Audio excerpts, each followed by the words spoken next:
So, yun. And yun, Ma'am Tony, parang sinabi mo kanina, ang dami mong businesses, ang dami mong naging experiences sa work. Sa business, ano yun? Wala na yun ngayon? Wala na sila ngayon. Parang nagkaroon din ng parang mga struggles yung mga businesses. Yes. Kasi parang nag-start ako mag-business, parang 20 years old ako. Nag-start ako. Kasi maaga akong nagkaanak eh. So, habang nag-work, kailangan may side hustle ka para syempre mabuhay mo ng maayos. Komportable yung mga bata. Hindi ko na siya masusustain kasi nag-work pa ako. Side hustle kasi lahat. Hindi ako nagbibigay ng 100% ko dun sa mga businesses na yun. Parang habang nagtayo kami ng laundry shop, nag-work din ako. So parang laging half lang yung time na ibibigay ko. Yung heart dun sa business. Laging half lang. So yung balik sa akin ng mga businesses, half lang din. Hindi ako nag 100%.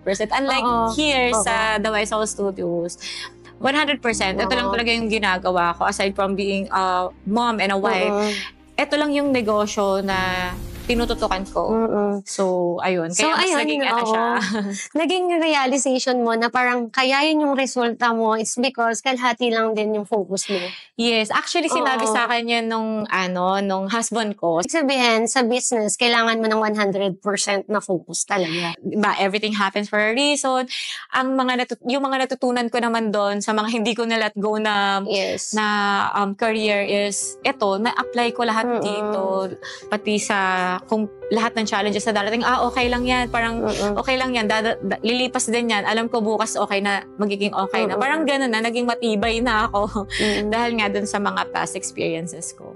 Kumbaga nangyari sa'yo, parang nag-accumulate yung mga knowledges. Kasi pag nag-earn ka kasi ng business, kailangan alam mo kung paano mo siya i-handle. Yes. And like ako, nung naging CEO, hindi rin ganun kadali kasi reporting analyst ako, so wala akong alam sa managerial position. Pero it all comes lang na parang inaral ko lang din siya. Pero sa'yo, it's an advantage na talagang dinaanan yung mga ganung position para alam mo kung paano i-handle yung mga manpower mo. Yes, yung business. And also, syempre, as a marketing agency, yung business din ng mga clients namin.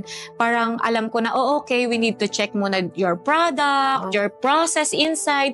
Minsan, nangingialam na rin kami sa, ma'am, kailangan yung process natin inside is yung operations ninyo. Very important sa loob na sa isang brand. Pero aside from us na important din yung financial, yung finance, yung operations, and yung lahat, everything. Kailan ba na-establish ang The Wise All Studios? Actually, na-establish siya noong 2022. Nag-start kami ng husband ko as freelancer.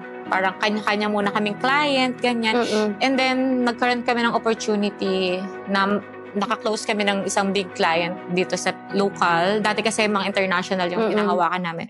So ngayon naka-close kami ng isang client local that require us na mag-create talaga ng team. Kasi medyo malaki yung project. So yun. Kaya noong 2022, nag-start na kami